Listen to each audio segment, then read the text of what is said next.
Hi, it's time for Street Talk, your voice and your views on the issues in the news. The attacks on Glasgow airport and the car bombs in London have been the subject of many emails you sent us. The terror alert level in the UK was raised to critical, its highest level, after a jeep loaded with gas cylinders was crashed through the airport terminal main doors at the weekend. The police have arrested the passenger and badly burned driver, along with a number of suspects involved in the failed car bomb attempt in London last week. And the amount of feedback we had from you illustrates the extent of your concern, particularly that these attacks are not automatically linked to Islam. Yusri in Dammam in Saudi Arabia believes the blame lies with America and British foreign policy. The only rational way of stopping all sorts of attacks is to settle the Palestinian issue by returning their land and getting out of Iraq and Afghanistan. America and Great Britain have wreaked havoc in the Muslim world, killing tens of thousands of innocent civilians. Well, Annie in Damascus also links the attacks to Western foreign policy, in particular what she considers meddling in the affairs of the Middle East. The global oppression by the West creates more and more violence that breeds spontaneous terrorists who protest in a bloody and spectacular way against that oppression. That type of protest creates more oppression. We're in a vicious cycle. Valdemar in the Philippines believes that the governments need to take heed of this serious threat. Rattling the United Kingdom is a major accomplishment by Al-Qaeda. They are making it clear that no one is safe anywhere. The only way to put a stop to this is to eliminate them. US presidential hopeful Barack Obama may have raised more campaign money than New York Senator Hillary Clinton, but she's now rolling out one of her most powerful campaign weapons this week, husband and former US President Bill Clinton. The political power couple opened a three-day tour through Iowa, a crucial early voting state, which kicks off the presidential nomination race in less than 7 months.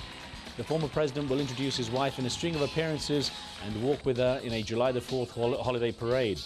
The senator's campaign officials are looking for husband Bill to galvanize Democratic support in Iowa, where she has trailed behind rivals John Edwards and Barack Obama in some polls, despite holding a solid lead in national polls.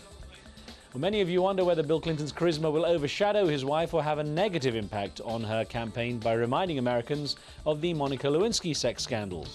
Mohammed in Kerala in India believes the former president will be a liability for the Democrats. If Hillary is chosen as the Democratic presidential candidate, the Republicans will open up the old affairs of Clinton and get some mileage out of that. Lima in California believes this is a boost for Mrs. Clinton's campaign. I don't care what Bill did in his private life, at least he was a smart president, unlike the one we have in office now. He needs to be out and about with his wife. He definitely owes her one. Partho in Kolkata keeps his commentary simple and asks, if Hillary is content to have her philandering hubby introduce her, who are we to comment? Now, it can be argued that football, or soccer as it's known in America, is the most popular sport in the world.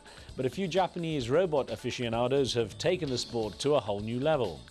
It's the Robo-1 Soccer Cup, where robot footballers played against each other in a match similar to a 3-on-3 game. Humanoid robot players, measuring only about 30 centimeters tall, were controlled by their creators to defend or score goals with a miniature soccer ball. Robot festivals such as this are becoming more and more popular in cyber-crazy Japan, where increasingly sophisticated robots are fast becoming a common entertainment gadget. Now, you're probably familiar with emoticons, the little smiley faces used by some during online chatting or in emails and mobile text messages. But with the invention of video chat, the use of emoticons has dwindled significantly.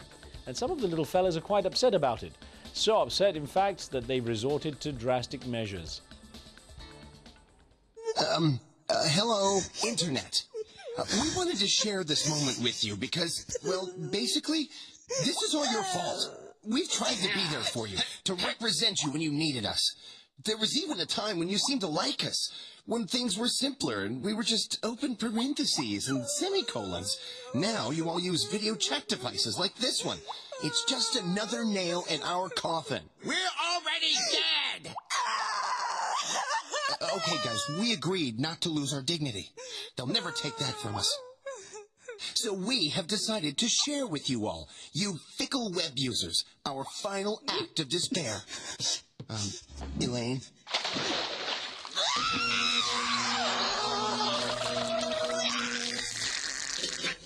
The clip's called Emoticon Suicide, and you can watch the rest of it on YouTube. That's it until next time. Do keep sending in your questions and comments and point us to anything interesting or amusing for Street Talk. Remember, what you see here isn't necessarily the view of Al Jazeera, and some of the content's been edited, but for time and space reasons only. And that's the talk on the street.